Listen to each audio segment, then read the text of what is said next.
Welcome back to the Almost Shameless podcast with Tanya Ray Fox. I am your host, Tanya Ray Fox, and we're back post actual NFL games.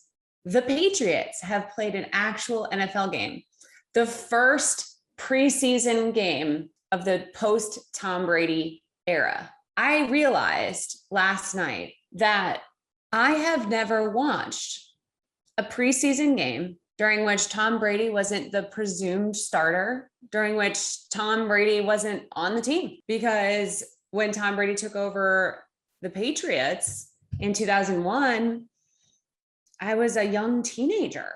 And prior to that, I wasn't watching preseason games. Just a kid living my life, checking in on the games like a normal kid. So my entire life since I was, 13 or 14, whenever Tom Brady took over, that's been my reality. So it was weird. I was watching the preseason game and thinking, wow, like this is a little more exciting than I feel like it usually is. And that's why there's a lot to break down. We're not going to break down a preseason game like it matters. Bill Belichick, in his behavior with the game on Thursday, made it very clear he wasn't treating it as an actual game. But there is a lot to still be gleaned from scrimmages, and this one was no different. And I had fun talking about it, had fun tweeting about it. There was, of course, a lot of quarterback talk. There were some takeaways from the defense. That's what you want to see in these preseason games, is people starting to make a name for themselves. So we're going to get into it. And I got a rant for you guys at the end of this, and it is Jeopardy related. I really hope, if you're one of my listeners, that in some way, shape, or form, Jeopardy has played a role in your life. I think it's an American pastime. Jeopardy used to be baseball. Maybe for a while it was football.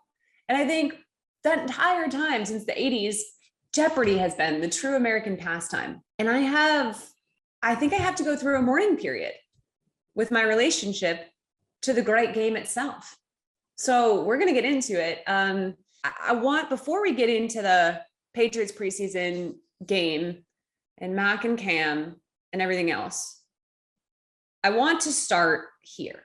I know that my tone when it comes to talking about the quarterback position, the way the media has covered it, has been very critical. Some even may say self-righteous. God forbid. Me, can you imagine? Self-righteous. But yeah, and I really want to make it clear, I don't think that the conversation around the quarterback position, rookies versus veterans, Mac versus Cam, is exclusive to Boston or Boston media. And I went hard on them last week, and I stand by everything I said. I think that in general, as media, we've gotten a little bit lost in the sauce in terms of being able to evaluate the position when it comes to the teams that they're actually playing for, the coaches that they're playing for, the rosters they're working with, and what does and doesn't work. And it is incredibly frustrating to watch the manipulation of stats and storylines and everything else when it comes to certain players, and the way the media can have tunnel vision on certain stories.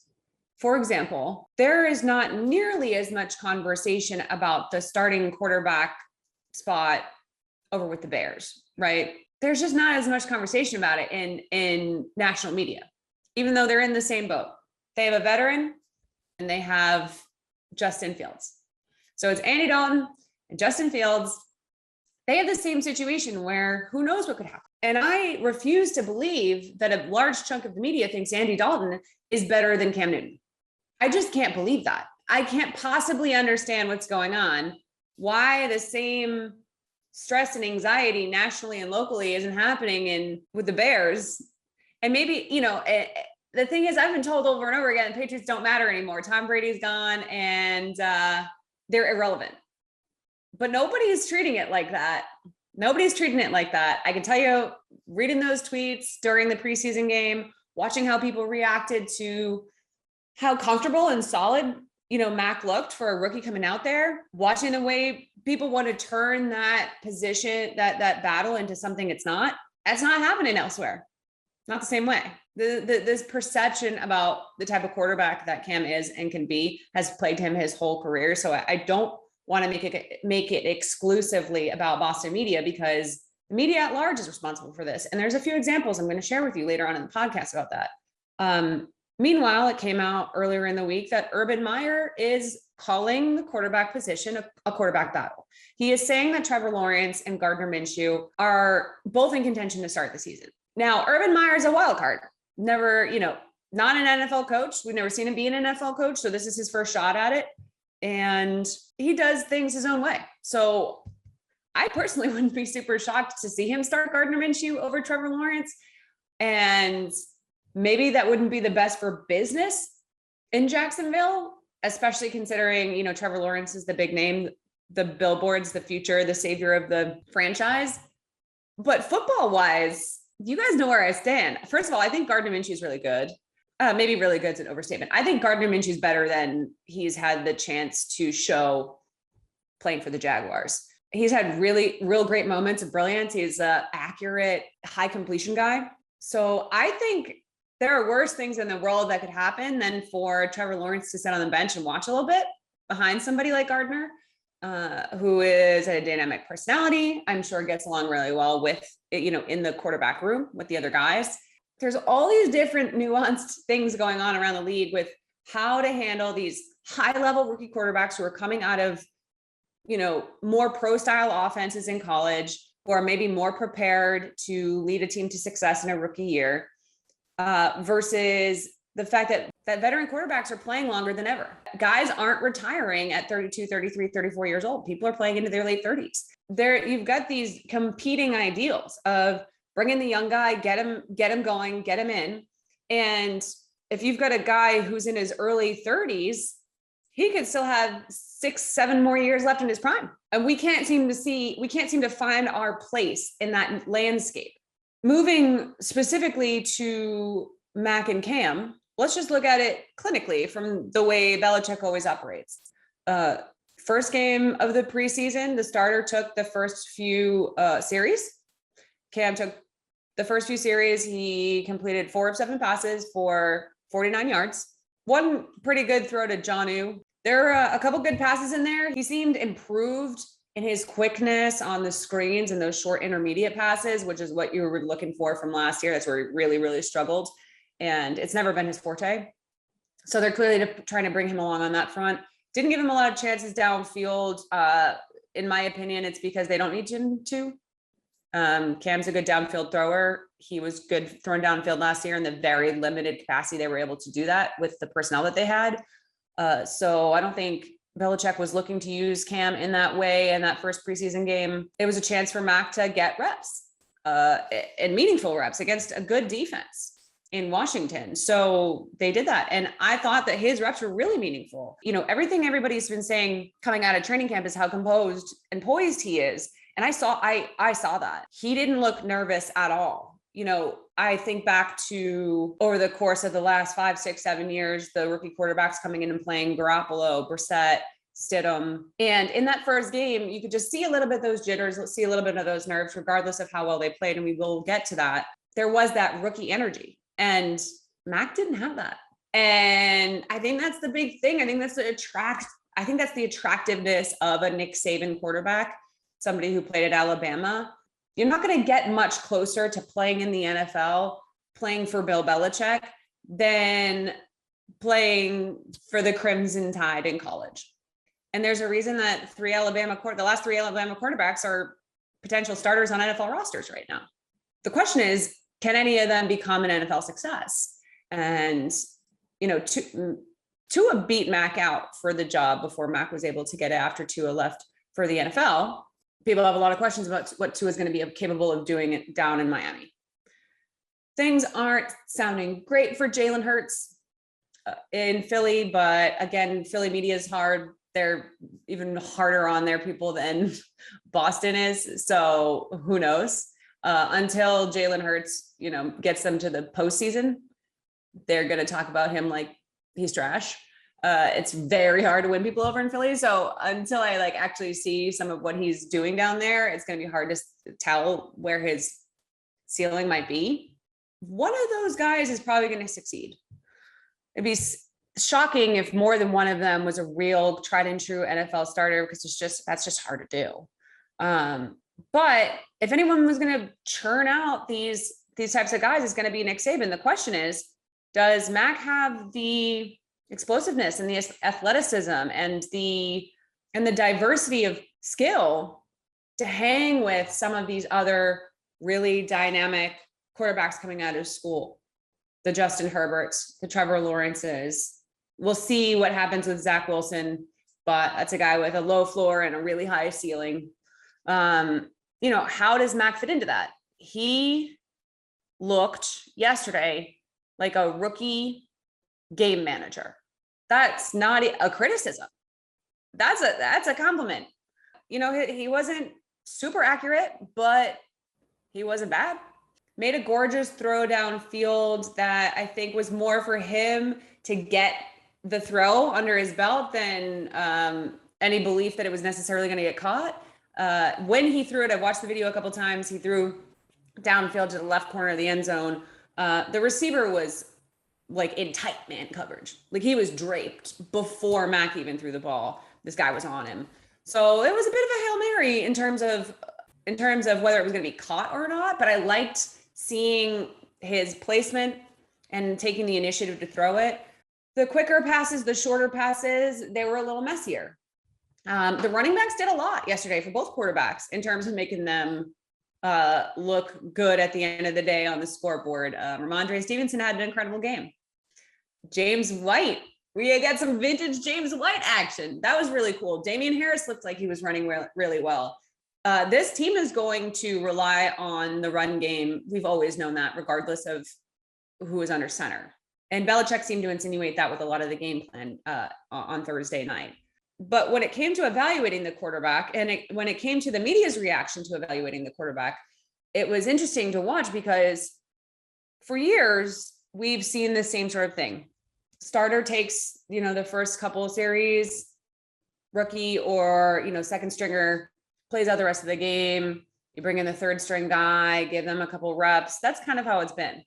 There were a lot of people who seemed to think that Mac's reps in the game were some sort of indication that Belichick is ramping him up to be the starter. I don't know where they're getting that information. And I'm done. I really don't want to be a jerk. I'm not trying to be a hater.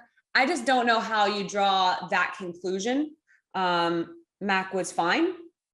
He threw like 80 something yards on 13 completions. It was fine. If you compare his first outing to Jarrett Stidham's 2 years ago, Jarrett's was much better on the stat sheet.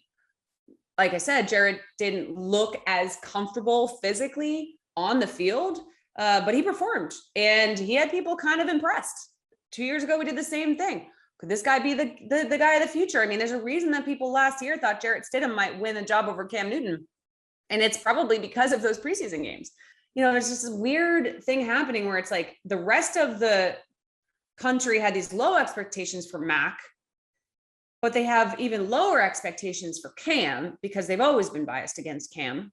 So then when he was pretty good and looked pretty comfortable for a rookie, everybody else overreacted to how well Mac did.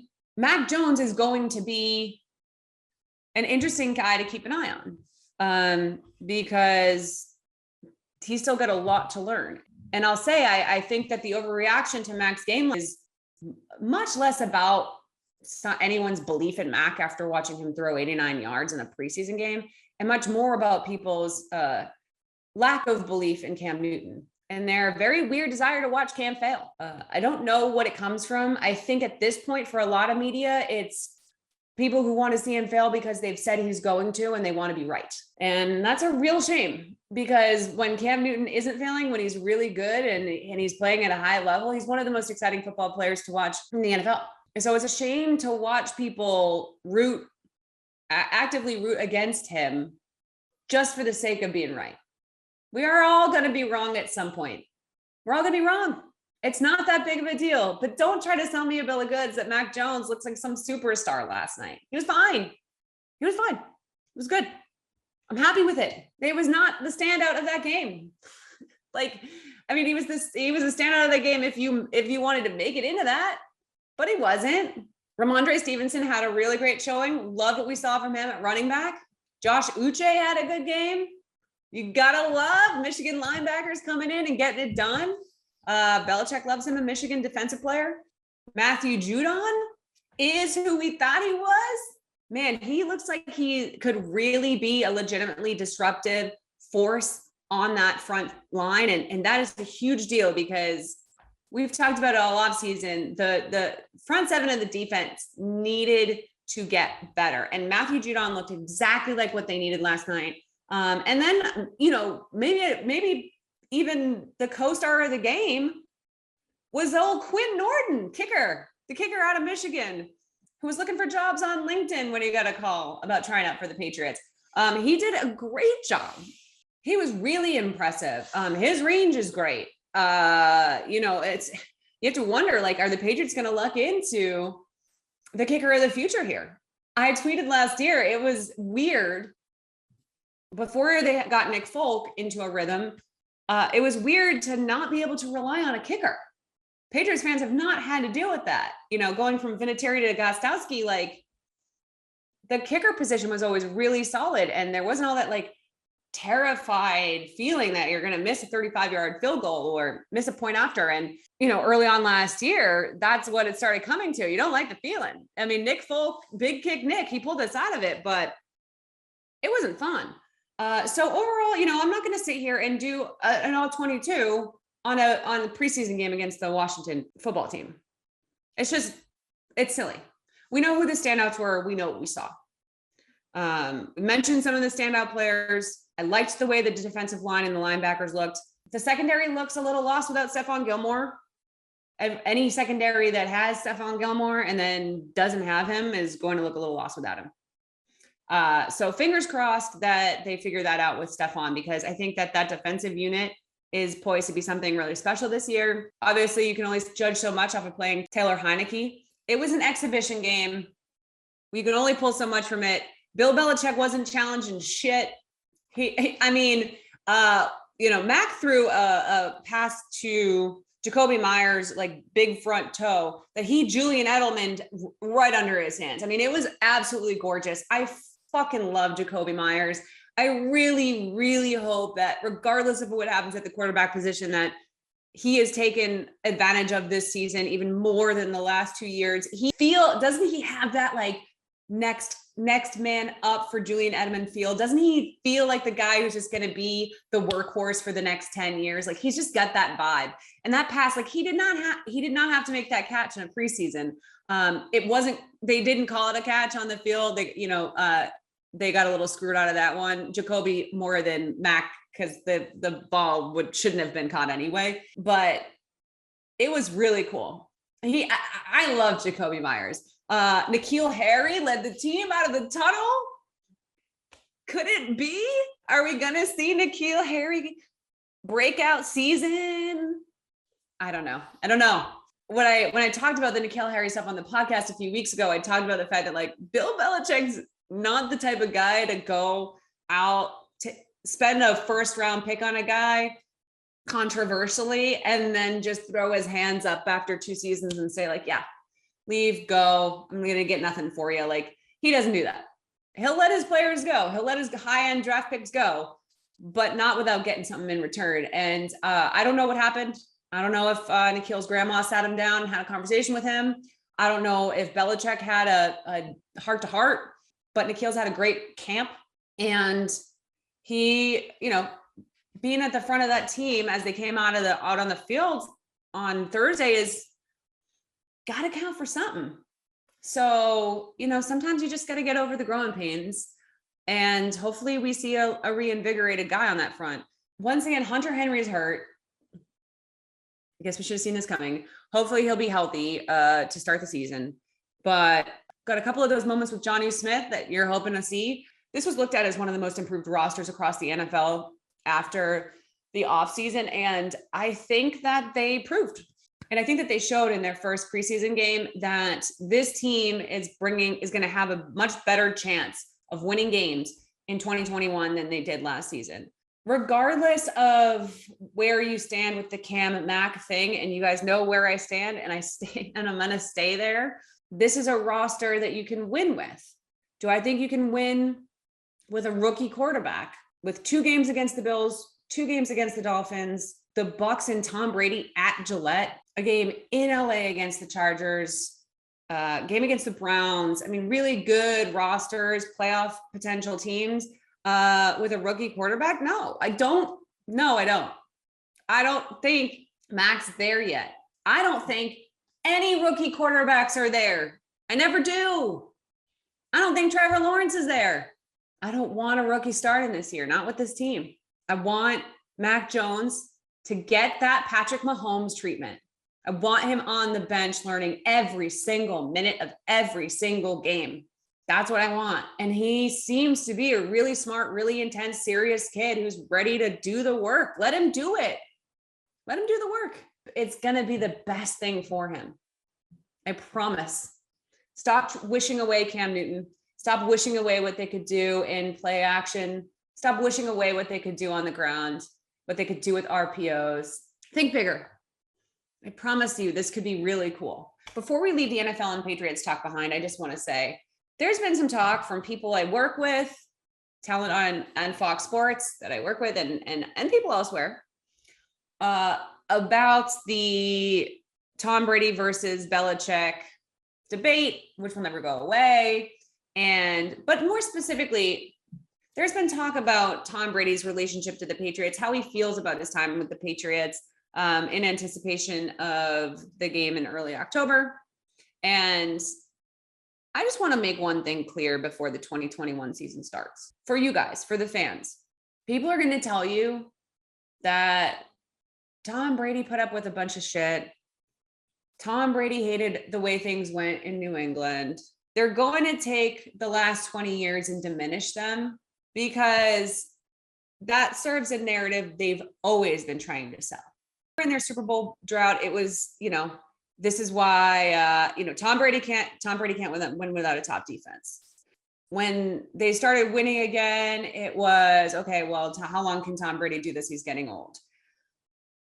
They were accused of cheating. Tom Brady, multiple times. Tom Brady was suspended. I mean, the amount of stuff that they went through over the course of 20 years to win as often as they did, to make the Super Bowl as often as they did, to have as many rings as they do. Don't let people diminish that by saying Tom Brady hated his time in New England. You know how I know Tom Brady didn't hate his time in New England? Tom Brady stayed in New England for 20 years. He played for the same team and the same coach for 20 years. You know who's ever done that before? No one. No one's ever done it. Not a single quarterback. No quarterback has ever stayed and played with a team and the same coach for 20 years. It does not happen. So don't let people diminish the relationship that Belichick and Brady had, because it's one of the great stories of teamwork, and they are one of the great sports duos of all time, if not the greatest. The longevity they had, the way that they made their relationship work for 2 decades, year in, year out, cheating controversies, suspensions, injuries, Super Bowl droughts.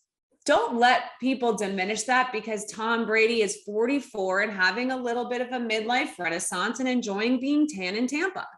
Because when the story is done with this, when the book is written, Brady and Belichick are the greatest pair of human beings to exist in the NFL ever.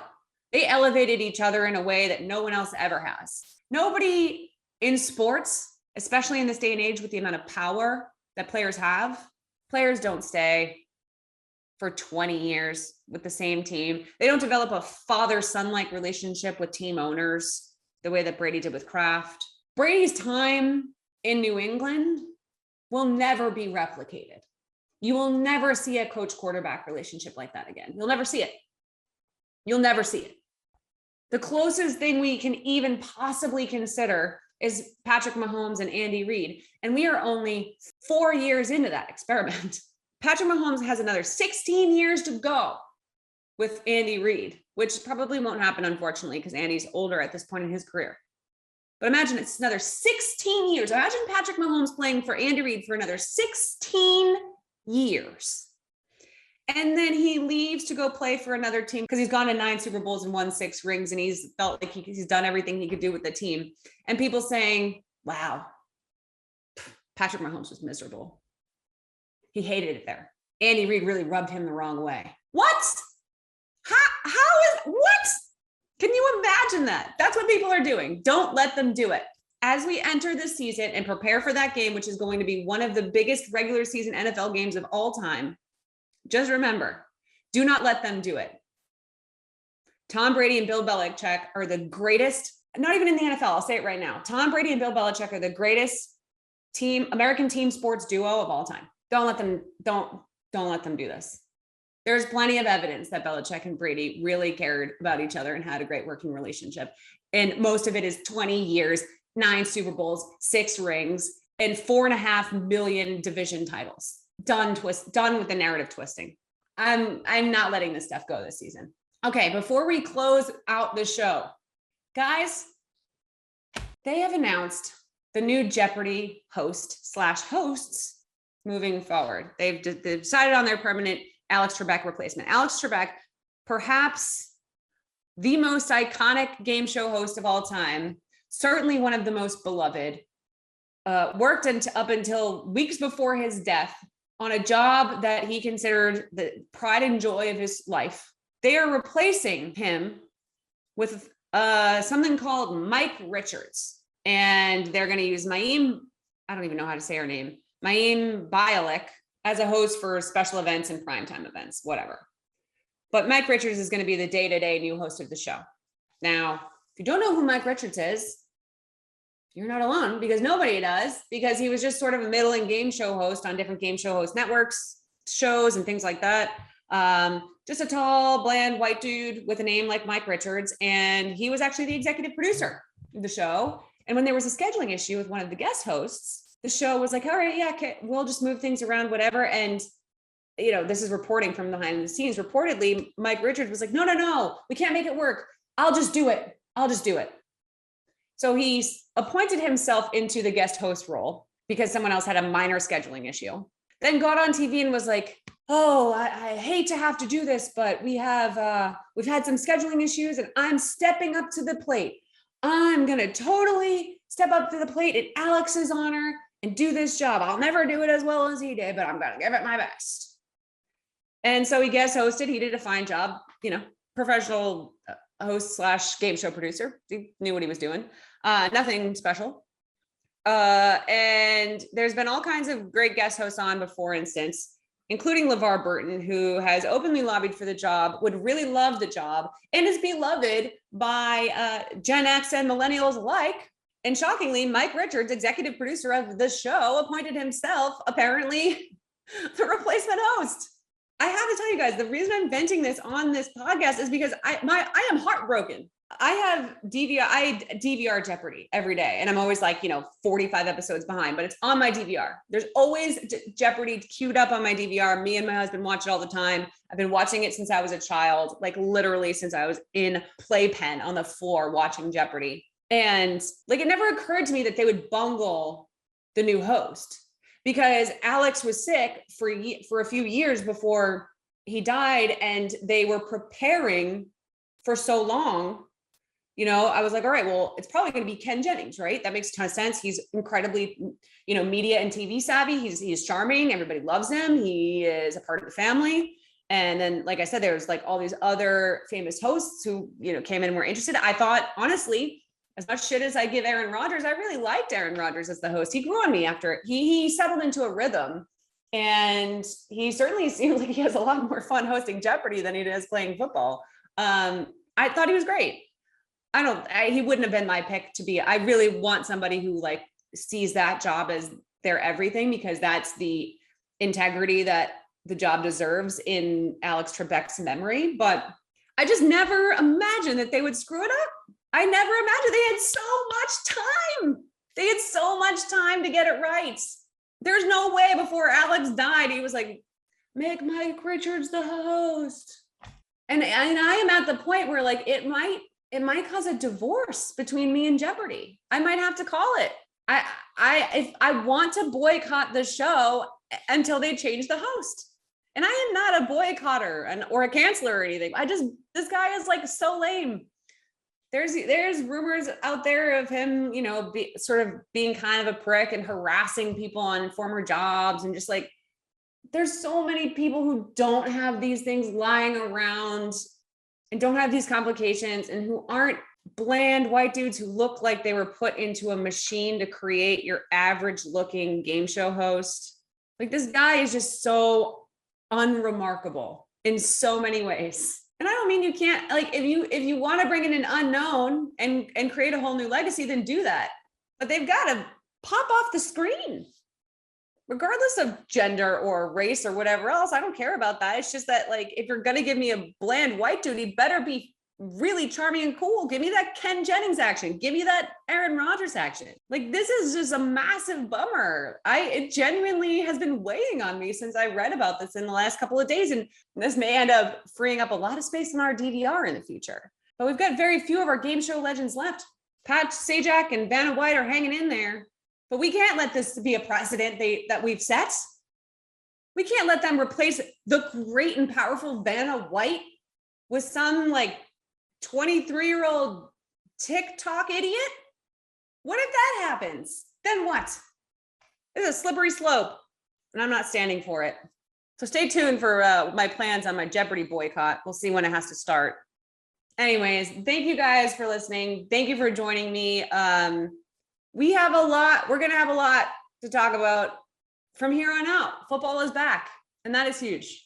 Huge for me, huge for the podcasting business, huge for the fan business. I'm excited to be talking about it with you, regardless of where we stand, regardless of, where we may disagree.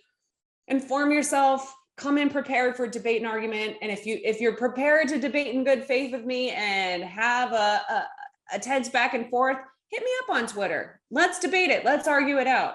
Follow me on Instagram. So it's at Tanya Ray Fox on Twitter and Instagram, and at Shameless TRF on Twitter and Instagram for the podcast feed. So check me out there. Thanks again for joining me, and I will look forward to talking to you again next week. Until then, bye.